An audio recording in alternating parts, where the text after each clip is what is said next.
अस्सलाम वालेकुम एवरीवन। कहानी अच्छी लगे तो चैनल को सब्सक्राइब ज़रूर करें। तो आइए सुनते हैं एक जादूगर औरत की खौफनाक कहानी। मेरा नाम अकरम है। मैं एक छोटे से गांव का रहने वाला हूँ जो बड़े शहर से मीलों दूर है। हमारा गांव हरे भरे खेतों, कच्ची गलियों और मिट्टी के मकानों से भरा हुआ है। गांव के लोग सीधे साधे, मेहनती और एक दूसरे के दुख दर्द में शरीक होने वाले हैं। मगर इस गांव में एक ऐसा राज छुपा हुआ था जिसके बारे में ज्यादातर लोग खुलकर बात नहीं करते थे। ये राज एक औरत के गिर्द घूमता था। उस औरत का नाम जरीना था, मगर लोग उसको दबे लफ्जों में जादूगरनी कहा करते थे।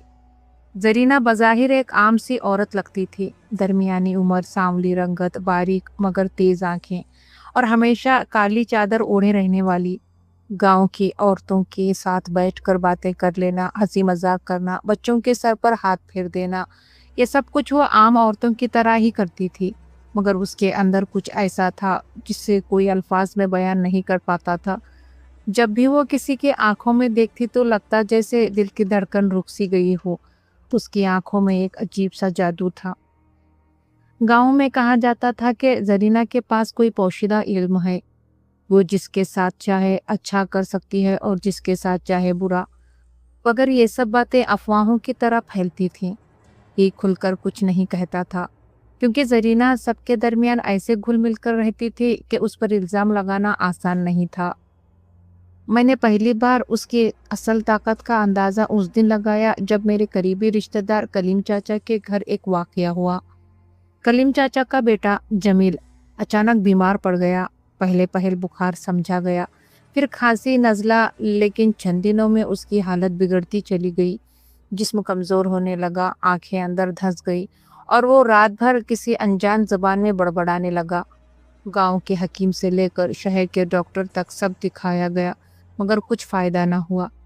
लोगों ने दबे लफ्ज़ों में कहना शुरू किया, ए जमील पर किसी का जादू है, किसी ने कुछ बंधवा दिया है। कलीम चाचा सख्त परेशान थे।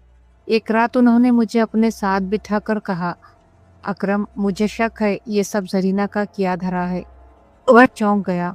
क्यों चाचा? जरीना तो सबके साथ मिलजुल कर रहती है, वो ऐसा क्यों करेगी?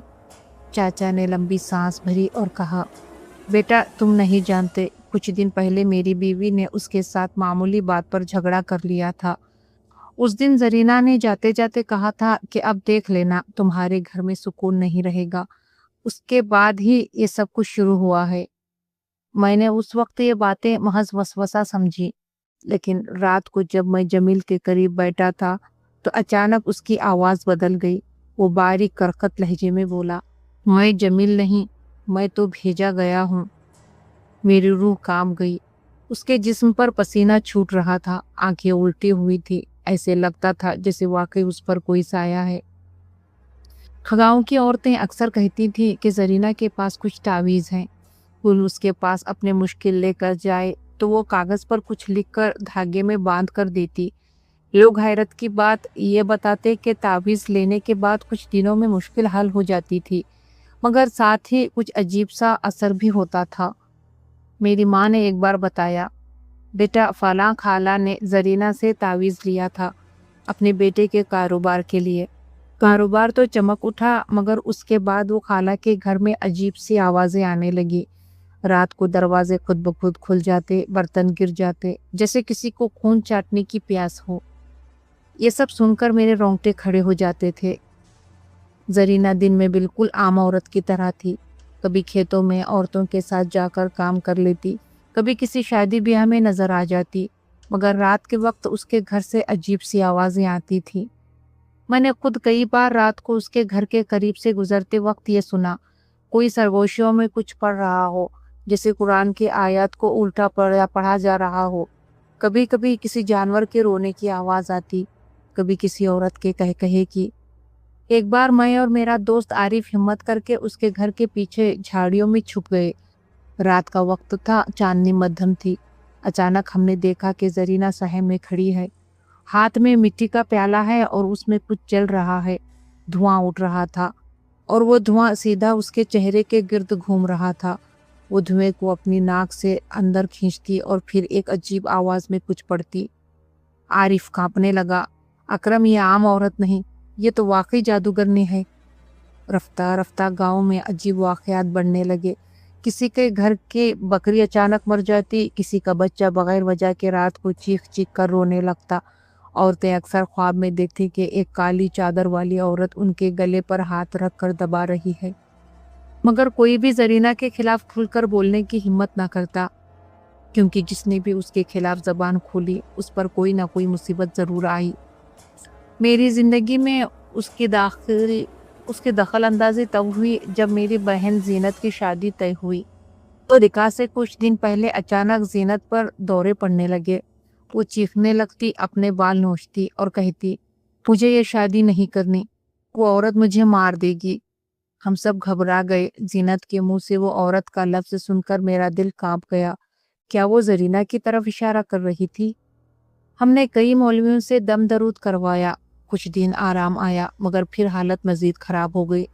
ایک رات میں نے دیکھا کہ زینت کی کلائی پر عجیب نیلے نشان ہیں، جیسے کسی نے سختی سے پکڑ لیا ہو۔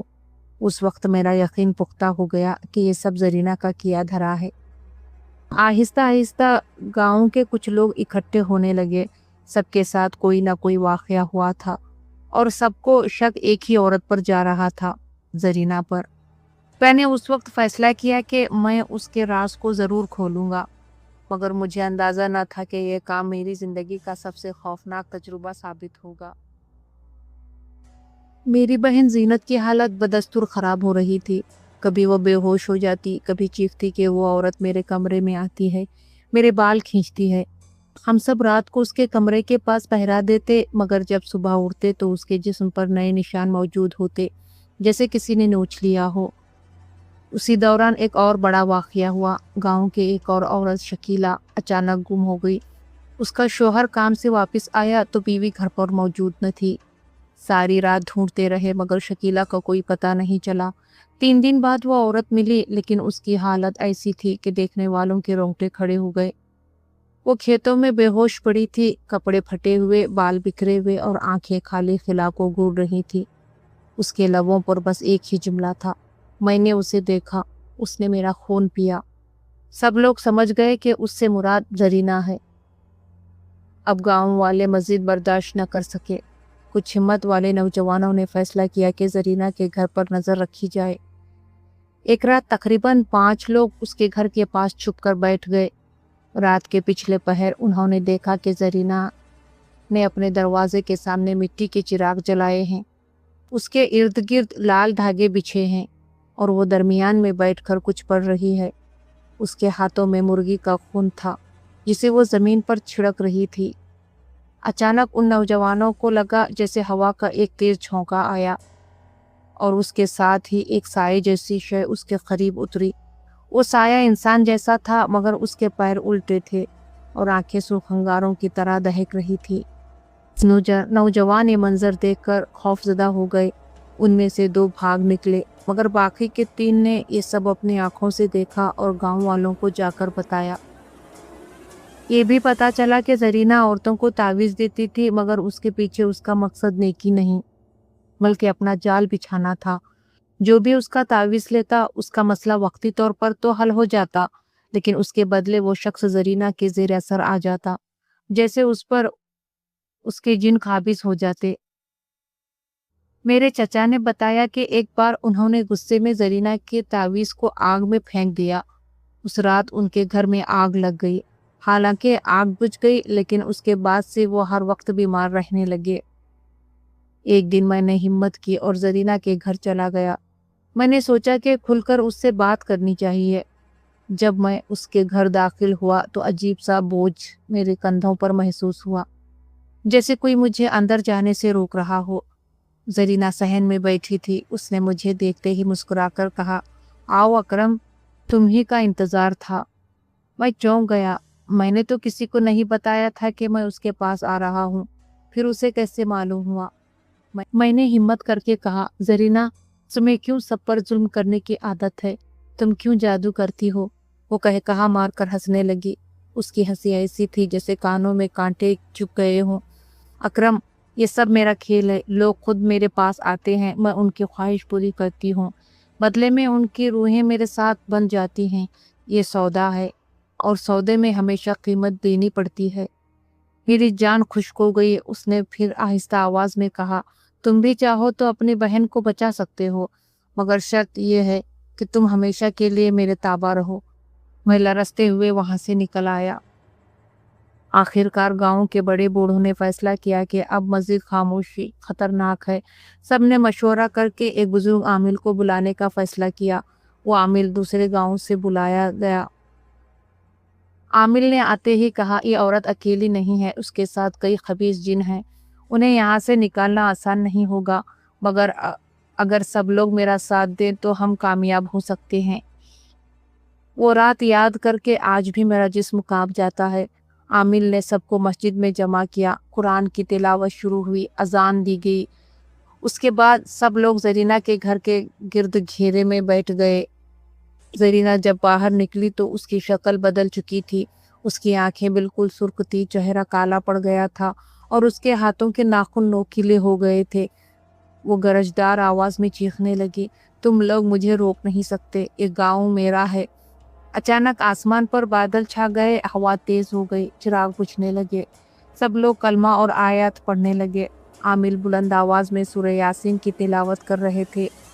जरीना के इर्द गिर्द साए उतरने लगे, वही सुर्ख आंखों वाले वजूद जिन्हें नौजवानों ने देखा था। वो साए लोगों पर हमला करने लगे। कई लोग जख्मी हुए, मगर सब ने हिम्मत न हारी और पढ़ाई जारी रखी। आमिल ने मिट्टी पर आयत लिखकर आग जलाई और कहा, अकरम, ये आग जरीना के सामने ले जाओ। मैंने दिल पर पत्थर रखकर आग का प्याला उसके सामने रखा। जरीना चीखने लगी, उसके जिस्म से धुआं निकलने लगा। उसने जमीन पर गिरकर हाथ मारने शुरू कर दिए। मुझे मत जलाओ, ये मेरा हक है, ये लोग मेरे हैं। मगर कुरान की तिलावत ने उसकी एक न चलने दी। कुछ लम्हों के बाद जरीना का जिस्म तड़प कर बिल्कुल साकित हो गया। उसकी आंखें बाहर को निकल आई, जबान नीली हो गई। वो जमीन पर ऐसे गिरी जैसे मिट्टी का ढेर हो। अचानक उसके जिस्म से एक सियाह धुआं निकला और आसमान की तरफ उड़ गया। साथ ही कई खौफनाक चीखें सुनाई दी, जैसे कोई कैद से आजाद हो रहा हो। जरीना के मरने के बाद गांव में एक लंबे अरसे तक खौफ छाया रहा। लोग उसका नाम लेने से भी डरते थे। उसका घर वीरान हो गया, कोई भी वहां जाने की हिम्मत न करता। आज भी उसके घर के पास से गुजरने वाले कहते हैं कि रात को वहां औरत की हंसी सुनाई देती है। मैंने ये सब अपनी आंखों से देखा। जरीना का खेल कई सालों तक हमारे गांव पर छाया रहा। वो आम औरत बनकर सब में घुल मिल गई थी, मगर हकीकत में वो एक जादूगरनी थी। उसने कई घरों को बर्बाद किया, कई लोगों की जिंदगियां खत्म की, मगर आखिरकार अल्लाह के कलाम के आगे उसकी एक न चल सकी। उसका अंजाम इबरतनाक हुआ। मैं आज भी जब ये वाकयात याद करता हूँ तो मेरा दिल दहल जाता है और मैं सोचता हूँ कि इंसान अगर अपने ईमान से हट जाए तो फिर वो जरीना जैसे खबीस लोगों के जाल में आकर सब कुछ खो बैठता है।